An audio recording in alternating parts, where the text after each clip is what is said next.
হামাসকে মাটির সাথে মিশিয়ে দেওয়ার মিশনে নেমেছিল দাম্ভিক ইসরায়েল। তবে আর কি, কথার বেলায় পুরোটা হলেও কাজের বেলায় যেন ঠনঠন। টানা 15 মাস যুদ্ধ চালালেও ইসরায়েল লাভের গুড় ঘরে তুলতে পারেনি। নির্বিচারে গাজার অর্ধ লাখ মানুষের জীবন কেড়ে নিলেও হামাসের উল্লেখযোগ্য ক্ষতি করতে পারেনি ইসরায়েল। হামাস এখনও গাজায় বহাল তবিয়তে আছে, তাদের সুরক্ষা ব্যূহও আছে অক্ষত। বারবার বোমা মেরেও হামাসের গোপন নেটওয়ার্কের তেমন কোনো ক্ষতিই করতে পারেনি ইসরায়েল।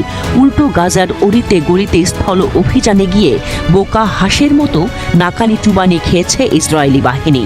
টার্গেট করে করে এখনও তাদের শিকার করছে গাজার প্রতিরোধ যোদ্ধারা। গাজার মাটির নিচে এখনও অক্ষত বহু সুড়ঙ্গ।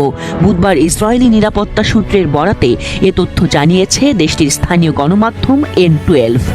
N12-এর তথ্য মতে হামাসের মাত্র 1/4 টানেল ধ্বংস করতে পেরেছে ইসরায়েলি সেনাবাহিনী IDF। বেশিরভাগ টানেলই এখনও অক্ষত এবং এসবের ভেতর চলছে হামাসের কার্যক্রম পরিকল্পনা। এসব টানেলের বেশিরভাগই গাজা থেকে মিশরে সংযুক্ত। এই চোরাপথ ও মিশর গাজা সীমান্তে ষড়যন্ত্রের অজুহাত দিয়ে ফিলাডেলফিয়া করিডোর থেকে সেনা প্রত্যাহার করতে অস্বীকৃতি জানাচ্ছে ইসরায়েল। দাবি, অস্ত্র পাচারের আশঙ্কা এসব পথে। প্রতিরক্ষা মন্ত্রী ইসরায়েল কাটস ফেব্রুয়ারিতে এক সম্মেলনে বলেন, আমি নিজের চোখে দেখেছি কিছু সুড়ঙ্গ মিশরে প্রবেশ করেছে, কিছু বন্ধ ছিল, আবার কিছু খোলা ছিল। তিনি আরও বলেন, আমাদের কাছে তথ্য ছিল হামাস যুদ্ধবিরতির সময় সেনা ও বসতি আক্রমণের পরিকল্পনা করছিল। যদিও ইসরায়েল ওই অঞ্চলকে বাফার জোন হিসেবে ধরে রাখতে চাইছে। অনেক বিশ্লেষক মনে করেন এতে অস্ত্র পাচার পুরোপুরি থামবে না।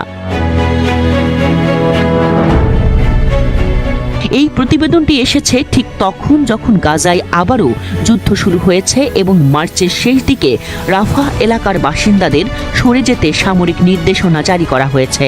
জানুয়ারির যুদ্ধবিরতির পর IDF রাফা থেকে সেনা সরিয়ে নিয়েছিল, তবে এখন সেই যুদ্ধবিরতি আর কার্যকর নেই।